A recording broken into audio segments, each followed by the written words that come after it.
Student, last time हमने जो है वो सैंपलिंग डिस्ट्रीब्यूशन ऑफ मीन वाला टॉपिक हमने शुरू किया हुआ था। उसमें सैंपल साइज 2 विद रिप्लेसमेंट से हमने पूरा मॉडल हमने कंप्लीट किया था। तो आज हम करने जा रहे हैं, इसमें प्रोसेस तो सारा वही होगा, लेकिन सैंपल साइज क्या होगा, 3 होगा। यानी केस 2 इसको आप कह सकते हैं। केस 2 ये है कि इसके अंदर हम क्या करेंगे, पॉपुलेशन के नंबर चेंज हो सकते हैं, लेकिन सैंपल का जो साइज है वो सैंपल का साइज लास्ट वीडियो जो हमने बनाई थी उसके अंदर सैंपल साइज 2 था। अब हम सैंपल साइज क्या ले रहे हैं, 3 ले रहे हैं। सारा क्वेश्चन का जो फॉर्मेट है वो बेसिकली सेम होगा, लेकिन सिर्फ ये फर्क आएगा कि सैंपल की अब जो वैल्यूज आएंगी वो 3 वैल्यूज आएंगी। ठीक है, तो ये क्वेश्चन आपके सामने मैं लेके आया हूँ, इसको आप जरा देख सकते हैं। क्वेश्चन में क्या कहता है, draw all possible samples of size 3 with replacement from the population 2 and 5। यानी 2 और 5 ये पॉपुलेशन के 2 नंबर दिए हुए हैं। इसमें कहता है कि सैंपल ड्रॉ करें साइज 3 के साथ विद रिप्लेसमेंट। यानी रिप्लेसमेंट सेम है, पिछले क्वेश्चन के अंदर भी हमने विद रिप्लेसमेंट का क्वेश्चन किया था। अब भी हम क्या कर रहे हैं, विद रिप्लेसमेंट का ही कर रहे हैं। रिप्लेसमेंट चेंज नहीं हो रही, लेकिन साइज या सैंपल का वो अलबत्ता जरूर चेंज हो रहा है। तो सैंपल साइज 3 विद रिप्लेसमेंट के साथ हमने सैंपल बनाने इस पॉपुलेशन से। और उसके बाद अगला स्टेप वही है, find the mean of each sample. Her sample के फिर अलग मीन कैलकुलेट किए जाएंगे। फिर इसके बाद इसकी डिस्ट्रीब्यूशन बनानी है। और उसी तरह जैसे हमने लास्ट टाइम जो 3 रिजल्ट वेरीफाई किए थे, यहाँ पर भी हम 3 रिजल्ट वैसे ही वेरीफाई करेंगे। लेकिन यहाँ पर एक बात जो आपको नोट करवानी है वो ये है कि पिछली वीडियो के अंदर हमने यहाँ पर लिखा था म्यू एक्स बार। तो म्यू एक्स बार और एक्सपेक्टेड वैल्यू ऑफ एक्स बार इसका मतलब सेम होता है। Expected value of x bar, variance of x.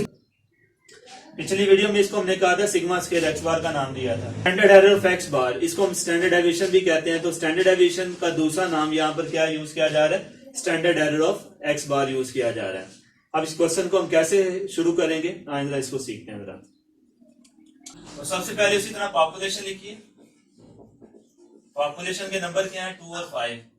यहाँ पर कैपिटल एन क्या होगा, वो आपका 2 होगा। कैपिटल एन जैसे पिछली वीडियो में बताया गया था। पॉपुलेशन का साइज कितना है, वो 2 है। यानी पॉपुलेशन के अंदर 2 नंबर हैं। सैंपल का साइज कितना लिया जा रहा है, 3। जो क्वेश्चन में लिखा हुआ है कि सैंपल साइज 3 विद रिप्लेसमेंट के साथ सैंपल ड्रॉ किए जाएं। तो विद रिप्लेसमेंट से सैंपल ड्रॉ करने का फॉर्मूला वही है जो हमने पिछली वीडियो में भी सीखा था। पॉसिबल सैंपल्स का फॉर्मूला होता है capital N raise to power small N. तो 2 रेज़ टू पावर 3 करें तो आपके पास क्या आएगा, 8 आएगा। यानी 8 सैंपल बनेंगे इस पॉपुलेशन के साथ। आए सैंपल बनाते हैं और उसके मीन कैलकुलेट करते हैं। सैंपल्स एंड मीन का फॉर्मूला भी वही है जो हमने लास्ट वीडियो में भी सीखा था। तरीकाकार भी वही है सेम। कैपिटल एन 2 है और इससे कितने पॉसिबल सैंपल बनेंगे, 8। तर्जदी कर दें। 3 नंबर आपके पास आ रहे हैं। पहले वाला 4 किस चीज की रिप्रेजेंटेशन कर रहा है, पहले वाला 4 बता रहा है कि पॉपुलेशन का हर नंबर 4 बार लिखा जाएगा।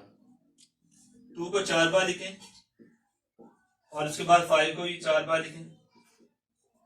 उसके बाद अगली सीरियल कैसे बनेगी सैंपल की, हर नंबर को 2 बार लिखा जाएगा। पॉपुलेशन का हर नंबर 2 बार लिखें। 2 को 2 दफा लिखें, 5 को भी 2 बार लिखें, फिर 2 को 2 बार लिखें, फिर 5 को 2 बार लिखें। सैंपल की दूसरी सीरियल भी इस तरह कंप्लीट हो जाती है। अब स्टूडेंट तीसरी जो हमारी सीरियल है वो कैसे कंप्लीट होगी, पॉपुलेशन का हर नंबर एक बार लिखा जाएगा। यानी 2 को 1 बार लिखें, फिर उसके बाद 5 को लिखें। इस प्रोसेस को 9 टाइम्स तक रिपीट किया जाए, 8 टाइम्स तक रिपीट किया जाए। 2 5 फिर आगे 2 5 2 5 और 2 5। अब सैंपल भी निकालने का फॉर्मूला आपके सामने। पहले पिछली वीडियो में हमने क्या किया था, सैंपल की चूंकि 2 वैल्यूज थी तो दोनों को जमा करके 2 पर डिवाइड किया था। अब सैंपल की वैल्यूज कितनी है, 3। तो सैंपल की वैल्यूज तीनों को जमा करें और 3 पर डिवाइड कर दें क्योंकि सैंपल का साइज कितना है, वो 3 है। तो इसका पहला मीन हमारे पास क्या आएगा, वो आएगा 2। इसी तरह आगे वाली तीनों वैल्यूज को जमा करें। 5 + 2 करें, 7 7 प्लस करें 2 9 9 को 3 पर डिवाइड करते हैं तो आंसर कितना आता है, ये आता है 3। इसी तरह फिर आगे भी आप कैलकुलेट करेंगे। 5 + 2 7 7 + 2 फिर 9 आ रहा है तो 9 को फिर आगे 3 पर डिवाइड करें, ये फिर आंसर 3 आएगा। 5 + 5 10 10 को 2 पर डिवाइड कर दें, 12 को 2 पर डिवाइड करने से आंसर आएगा 4। 2 + 2 होता है 4 4 + 5 होता है 9 9 को 3 पर डिवाइड करने से आंसर फिर क्या आएगा, फिर 3 ही आएगा। इसी तरह सारी आपने कैलकुलेशन करनी है सारी। तो उसके बाद आगे वाला जो इसी तरह आंसर आ रहा है, 5 + 2 करें तो 7 7 + 5 कितना होता है 7 प्लस 5 होता है 12, तो 12 को दोबारा 3 पर डिवाइड करते हैं, इसका आंसर आएगा 4। 5 प्लस 5 10, 10 में 2 प्लस करें तो 12 को 3 पर डिवाइड कर दें, 4 आएगा। ये आएगा कितना 5। तो इस तरीके से आपने सैंपल मीन कैलकुलेट कर लेने सारे। सैंपल मीन के बाद जो अगला स्टेप हमारा था वो क्या था, वो हमने इसकी डिस्ट्रीब्यूशन कैलकुलेट की थी, सारी बनाई थी हमने, इसकी सैंपलिंग डिस्ट्रीब्यूशन बनाई थी हमने एक्स बार की। तो इससे अगले स्टेप में क्या करेंगे, सैंपलिंग डिस्ट्रीब्यूशन बनाएंगे, सैंपलिंग डिस्ट्रीब्यूशन ऑफ एक्स बार। तो यहां पर क्या लिखा था आपने एक्स बार, यहां पर आपने लिखाया था टेलीमॉक्स, और यहां पर आपने लिखना है फ्रीक्वेंसी। तो एक्स बार के अंदर मिनिमम और मैक्सिमम वैल्यूज कितनी आई यहाँ पर, 2 एक वैल्यू आई यहाँ पर, उसको एक बार लिख लें, 3 लिख लें, 4 लिख लें और 5 लिख लें। 2, 3, 4 और 5, इसके अलावा कोई वैल्यू नहीं यहाँ पर आई। तो 2 कितनी बार आया हुआ यहाँ पर देख के बताएं जरा, 1, ठीक है। 3 कितनी बार आया हुआ है, 3 टाइम्स, तो यहाँ पर 3 निशान लगा रहे हैं। उसके बाद 4 देखें यहाँ पर कितनी बार आया हुआ है, 4 आया हुआ है 3 टाइम्स। 5 की फ्रीक्वेंसी कितनी है, वो आ रही है 1, तो 1 टेलीमॉक लगाया जाएगा। अब इसको फ्रीक्वेंसी के अंदर कन्वर्ट कर दें, ये आता है 1, ये आता है 3, ये भी आता है 3 और ये आता है 1। सारी फ्रीक्वेंसीज को वैल्यूज को जब हम ऐड करते हैं तो ऐड करने से कितना आंसर आना चाहिए, 8 आंसर आना चाहिए। 8 क्यों आना चाहिए, क्योंकि सैंपल की वैल्यू हमारे पास 8 है। लिहाजा सारी वैल्यूज को जमा करें तो फ्रीक्वेंसी का टोटल क्या आ रहा है, 8 आ रहा है। इसके बाद अगला काम क्या था, हमने P of x bar calculate किया था, उसका फॉर्मूला वही है जो आपने पहले सीखा था। एफ की हर वैल्यू को सिग्मा एफ की वैल्यू पर डिवाइड करते हैं। तो पहली वैल्यू क्या है, 1 को 8 पर डिवाइड किया, फिर 3 को 8 पर डिवाइड कर देंगे, इसी तरह 3/8 और 1/8। इसका चेक क्या है कि सारी वैल्यूज को अगर हम जमा करें यानी प्रोबेबिलिटी की सारी वैल्यूज को ऐड अप करें तो ऐड करने से आंसर क्या आना चाहिए, 1 के बराबर आना चाहिए। इसको हम क्या कहते हैं, सैंपलिंग डिस्ट्रीब्यूशन का नाम देते हैं। अब यहाँ से स्टूडेंट हमने क्या करेंगे, 3 चीजें कैलकुलेट करेंगे जैसे हमने पिछली वीडियो में कैलकुलेट की थी। आप नोट कर रहे होंगे प्रोसेस सेम है सारे का सारा, सिर्फ फर्क क्या आ रहा है कि ये सैंपल की वैल्यूज चेंज हो रही हैं। सैंपल की वैल्यूज 3 आने से सिर्फ फर्क ये है कि 3 वैल्यूज आने से सैंपल की मीन डिफर हो रहे हैं, बाकी सारे का सारा प्रोसेस सेम ही है। एक्स बार वाला जो कॉलम दिया हुआ है, इस कॉलम को आप किसके साथ मल्टीप्लाई कर दें, पी ऑफ एक्स बार वाले कॉलम के साथ मल्टीप्लाई करवा दें। तो पहला आंसर क्या आएगा, 2/8। इन सारी वैल्यूज को आप जमा कर देंगे तो x probability of x bar का क्या आ जाएगा, x bar into probability of x bar का सम आ जाएगा। और वो अगर आप देखें, इसको करके देखें कैलकुलेट, तो वो आंसर आ रहा होगा 28/8। 28/8 ये इसका टोटल आता है। अब इसी तरह आगे वाला कॉलम कैसे बनाएंगे स्टूडेंट, वो मैंने आपको तरीकाकार ये बताया था कि आप एक्स बार को दोबारा किससे मल्टीप्लाई कर दें, दोबारा इसी वाले कॉलम के साथ आप मल्टीप्लाई कर दें तो हमारे पास क्या आएगा, x bar square into F of P of x bar calculate हो जाएगा। तो ज्यादा मल्टीप्लाई करें, 2 मल्टीप्लाई बाय 2 क्या आता है, 4, 4/8, 3 multiply by 9, 27/8, 48/8 and last one is 25/8। इस सारी वैल्यूज को जब आप स्टूडेंट्स ऐड करेंगे तो ऐड करने के बाद जो हमारा आंसर आएगा वो आंसर आएगा 104/8। 104/8 ये इसका टोटल आता है। अब यहाँ से 3 चीजें अब आप कैलकुलेट करेंगे। सैंपलिंग डिस्ट्रीब्यूशन आपकी बन चुकी हुई है, इसमें जो जो चीजें जो कॉलम बन सकते थे यही फुल एंड फाइनल कॉलम बनेंगे इसके अंदर। अब इसको यहाँ से क्या करें, 3 इसके अंदर चीजें कैलकुलेट कर ले जो जो चीजें आपको चाहिए। तो वेरिफिकेशन के अंदर स्टूडेंट्स आप देख सकते हैं कि वहां पर आपको लेफ्ट हैंड साइड की तरह देखें, उसमें आपको ई ऑफ एक्स बार कैलकुलेट करने के लिए दिया गया है। तो ई ऑफ एक्स बार क्या लेंगे, मी ऑफ एक्स बार करें, दोनों के मीनिंग क्या है, सेम है और दोनों के फॉर्मूले भी सेम है, यानी summation x bar into p of x bar ही होगा। तो summation x bar into p of x bar students आपने क्या निकाला हुआ है, वो निकाला हुआ है 28/8। तो ज्यादा 28 को आप किस पर डिवाइड कर दें, 8 पर डिवाइड कर दें। तो अगर आप इसको कैलकुलेटर पर कैलकुलेट करके देखें तो इसका आंसर आ रहा होगा 3.5। ये आपका ई ऑफ एक्स बार कैलकुलेट हो गया है। यहां से अब दूसरा स्टेप क्या होगा, क्या variance of x bar calculate करें। और वेरियंस ऑफ एक्स बार का फॉर्मूला भी स्टूडेंट वही है जो आपने पिछली वीडियो के अंदर देखा था। वो क्या फॉर्मूला था, summation x bar square into p of x bar minus sigma x bar into p of x bar का होल का स्क्वायर।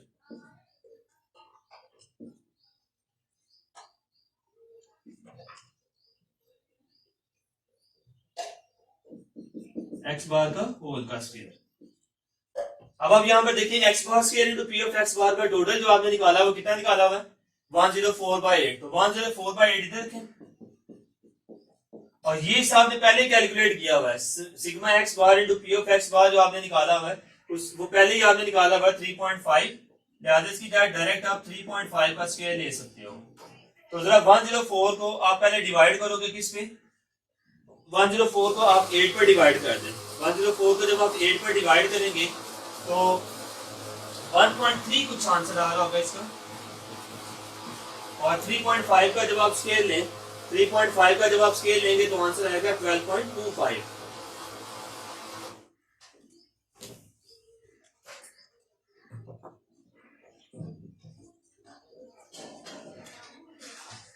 सॉरी ये 104 का जब आप 8 पर डिवाइड करते हैं तो आपका ये आंसर आता है 13। 3.5 का आप यहाँ पर स्टूडेंट स्केल ले लें 3.5 का स्केल ले लें तो ये आंसर आ रहा है 12.25।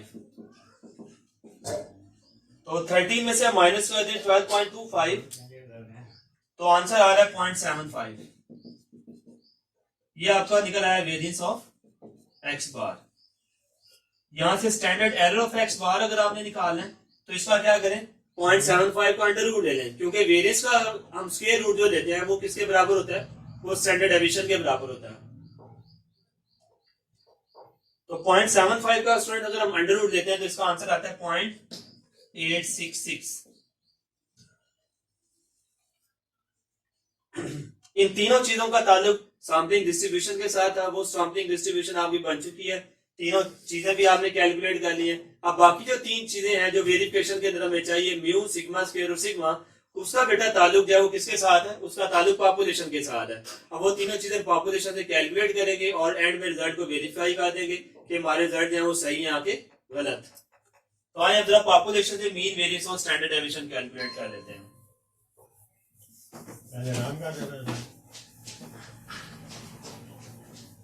तो पॉपुलेशन को हमने पिछली वीडियो में क्या कहा था एक्स का नाम दिया था। अभी एक्स का नाम दे दें इसको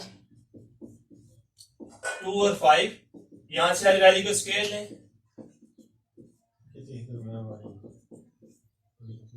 एक्स स्क्वायर का जो टोटल आएगा ये आएगा 29।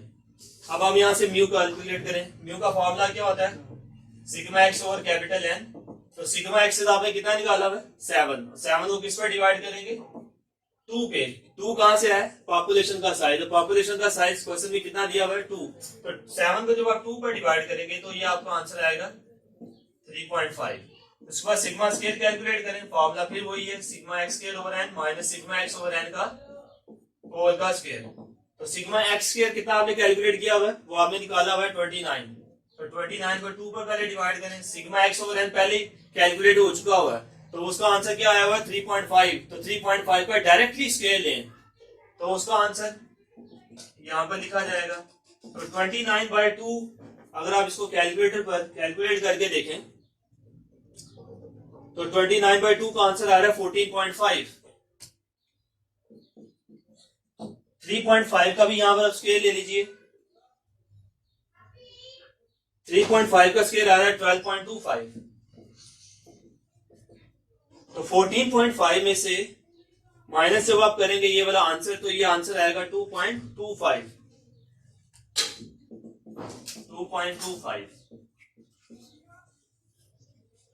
पॉपुलेशन का वेरिएंस भी निकल आया, पॉपुलेशन का मीन भी निकल आया। वेरिएंस से स्टैंडर्ड डेविएशन निकालने का बड़ा आसान सा ट्रिक है। वो ट्रिक क्या है कि आप सिंपल क्या करें कि इसका दोनों तरफ अंडर रूट ले लें या स्क्वायर रूट ले लें। तो स्क्वायर रूट लेने से स्टैंडर्ड डेविएशन भी निकल आएगा। तो 2.25 का अगर आप अंडर रूट लेते हैं तो उसका आंसर आएगा 1.5। 2.25 का अंडर रूट लेने से आंसर आता है 1.5। अब स्टूडेंट आखिरी जो स्टेप है वो क्या है इसके अंदर हम वेरिफिकेशन करेंगे। वेरिफिकेशन से पता चलेगा कि आपको ये 6 के 6 रिजल्ट जो है वो सही है या कि गलत है। तो आइए जरा क्वेश्चन का आखिरी स्टेप हम करते हैं जिसका नाम क्या है verification.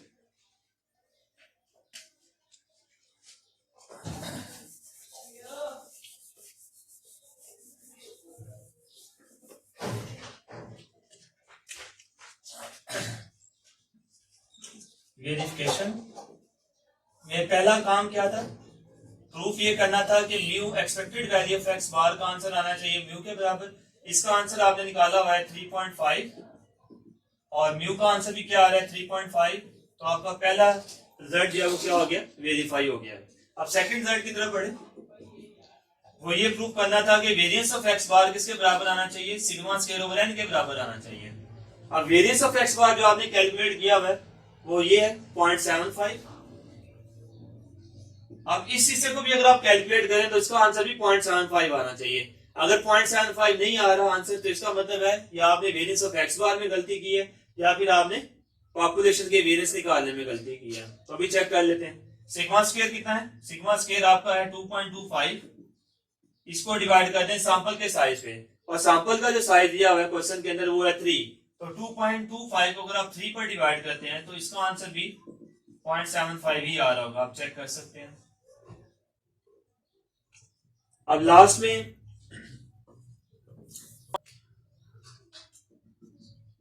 Standard error of x bar, ये चीज हमने प्रूव करनी थी sigma over N under root के। ये आपने जो रिजल्ट निकाला है 0.866 निकाला है, 0.866 निकाला है। अब सिग्मा की वैल्यू क्या है 1.5। इसको डिवाइड करें आप अंडर रूट 3 पर। तो स्टूडेंट जब आप अंडर रूट 3 लेंगे, सैंपल के साइज का अंडर रूट लेंगे और 1.5 ऊपर रख के इस पर डिवाइड करेंगे तो आप चेक करें इसका आंसर भी वही आएगा जो ये वाला आंसर आ रहा है। तो ये वाला आंसर 0.866 है और ये वाला आंसर भी यकीनन 0.866 ही आ रहा होगा। तो इस तरीके से आपके तीनों रिजल्ट जो है वो बिल्कुल ट्रू साबित हुए हैं। पहले वाला रिजल्ट भी बिल्कुल सही है, प्रूफ हुआ है। सेकंड वाला भी रिजल्ट बिल्कुल ट्रू साबित हुआ है और थर्ड वाला भी रिजल्ट बिल्कुल ट्रू साबित हुआ है। तो मैं उम्मीद करता हूँ तमाम के तमाम स्टूडेंट्स को मेरी ये वीडियो पसंद आई होगी और इसमें हमने ये सीखा है कि सिर्फ सैंपल साइज चेंज होने से, सिर्फ सैंपल का साइज 2 पहले पिछली वीडियो में 2 था, अब हमने सैंपल साइज 3 लेके देखा है तो प्रोसेस में चेंजिंग नहीं आई, ना ही रिजल्ट की वेरिफिकेशन में चेंजिंग आई है। सिर्फ चेंजिंग किसमें है, चेंजिंग है सैंपल बनाने में कि सैंपल कितने बनेंगे। सैंपल के अंदर सैंपल वेरी कर रहे हैं लेकिन प्रोसेस के अंदर जो है वो वेरी नहीं कर रहा, प्रोसेस किस्म का वेरी नहीं कर रहा, बाकी सारी चीजें सेम है। मैं उम्मीद करता हूँ तमाम स्टूडेंट्स को ये सारे का सारा क्वेश्चन बड़े अच्छे तरीके से समझ आ गया होगा।